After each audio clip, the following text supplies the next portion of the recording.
Bienvenidos amigos televidentes en este inicio de semana, lunes 10 de abril.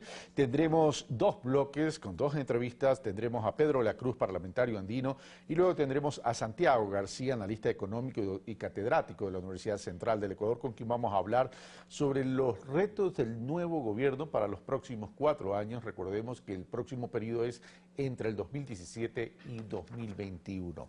Bueno, ya tenemos a Pedro de la Cruz, parlamentario andino. Pedro de la Cruz, muy buenos días, gracias por aceptar la invitación. Bueno, hagamos una evaluación básicamente de la coyuntura electoral y fundamentalmente en el caso suyo de la votación indígena en el país. Pedro de la Cruz, muy buenos días. Hay una clara diferencia entre la Sierra Central y la Norte y el Sur. Buenos días. Buenos días, muchas gracias. Saludando al pueblo ecuatoriano, Shinayata, Mashikuna, Uyag Rico, Mashikuna Tapa, Shinapaita, Chayachine. Sí, ha habido una diferencia entre, como usted dice, una votación indígena del norte del país y el centro, en donde claramente hay total diferencia. En el norte contundentemente gana Lenín Moreno, mientras en el centro hay una ganancia de Guillermo Lasso en algunas parroquias eminentemente indígenas o cantones.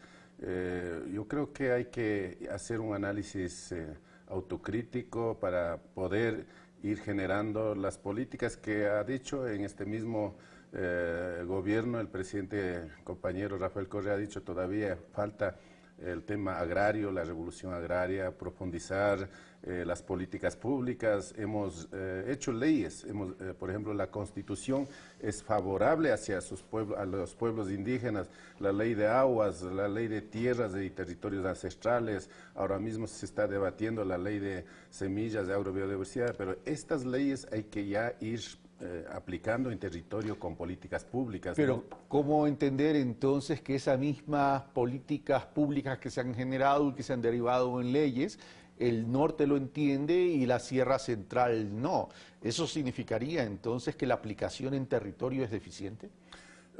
Puede ser, pero hay que hacer otro tipo de análisis, no solamente el tema de políticas públicas, también tal vez la demagogia de Guillermo Lasso entró a las comunidades poniendo, por ejemplo, candidatos indígenas de principales encabezando las listas, como el caso de Chimborazo, es el señor Pedro Curichumbi, que es de la línea evangélica, viene desde la Federación de Indígenas Evangélicos. Él fue alcalde de Colta y él encabezó la lista de asambleístas y triunfó como asambleísta. Lo mismo podemos hablar en la provincia de Bolívar, Luis Pachala, que antes fue de Sociedad Patriótica, luego fue miembro del Consejo de Participación Ciudadana, ahora es asambleísta. Entonces puede ser tal vez desde la derecha puso como estrategia a candidatos indígenas. Pero ¿por qué hablar de demagogia, Pedro de la Cruz? ¿Acaso ustedes no se merecen liderar una lista?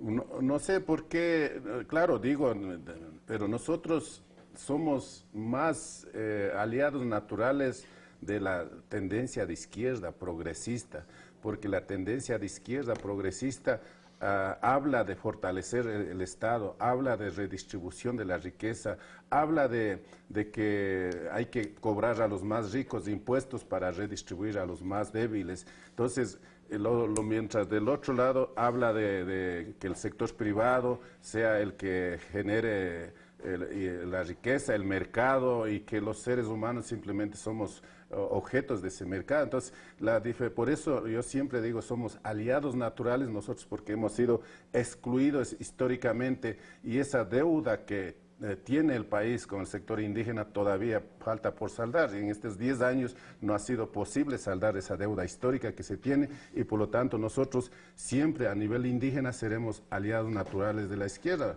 Mama Dolores Cacuango, Mama Tránsito Amahuaña, los otros líderes que han nacido en el país siempre han venido desde esa línea, desde el Partido Comunista. Nosotros hemos tenido una formación del Partido Socialista, entonces nosotros siempre estamos en esa tendencia, por eso somos aliados naturales. Jamás estaríamos con la derecha, con la oligarquía. La polarización ideológica entonces llegó a la población indígena, la derecha se insertó en la población indígena, o estamos simplemente frente a espacios de representación que les han sido negados de pronto, y así lo entiende la Sierra Central.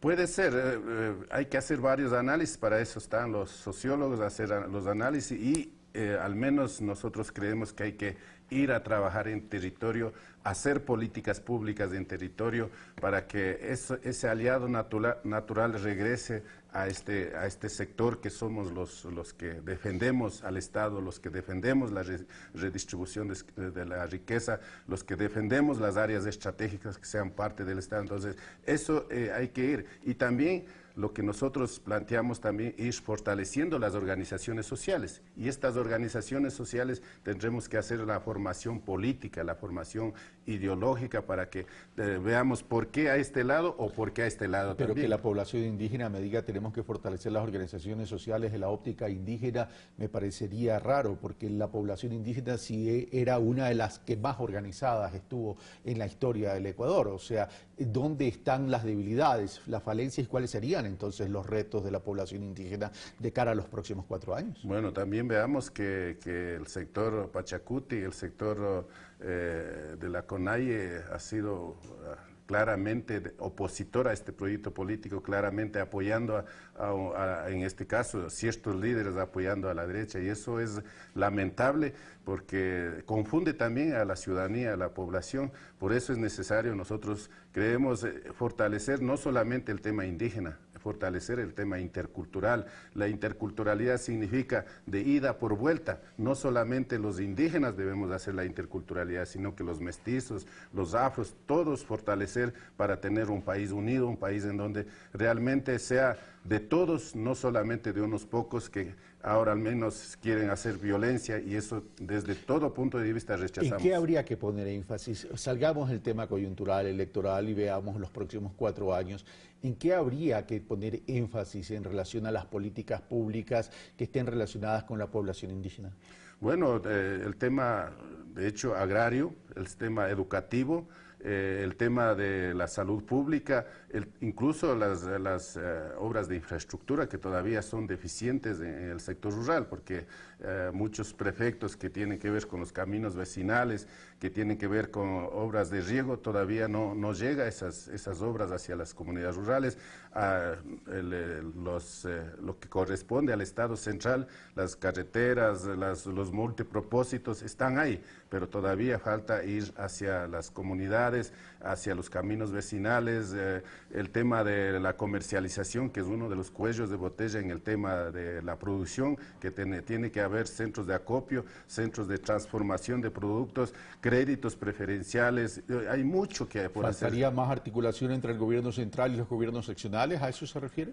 Puede haber una concurrencia, ¿no?, entre el gobierno central y los gobiernos que son competencia. Por ejemplo, el tema de los caminos vecinales es competencia de los gobiernos provinciales, las canales de riego es competencia de los gobiernos provinciales, agua potable es competencia de los sistemas comunitarios, pero también competencia de los alcaldes, alcantarillado. Son muchos temas que hay que ir haciendo convenios de concurrencia entre el gobierno central y los gobiernos locales, como las juntas parroquiales, gobiernos provinciales y gobiernos cantonales. Pedro de la Cruz, muchas gracias. Muchas gracias, buenos días. Buenos días. Hacemos una breve pausa y regresamos con Santiago García a propósito de los próximos 4 años del periodo 2017-2021. ¿Cuáles serían los retos del nuevo gobierno nacional, en este caso liderando este gobierno electo Lenín Moreno, a quien este día sería anunciado oficialmente ya por el Consejo Nacional Electoral como el triunfador de las elecciones, pero sin embargo y sin perjuicio de aquello, pues entraríamos en proceso de impugnaciones en las 2 instancias siguientes,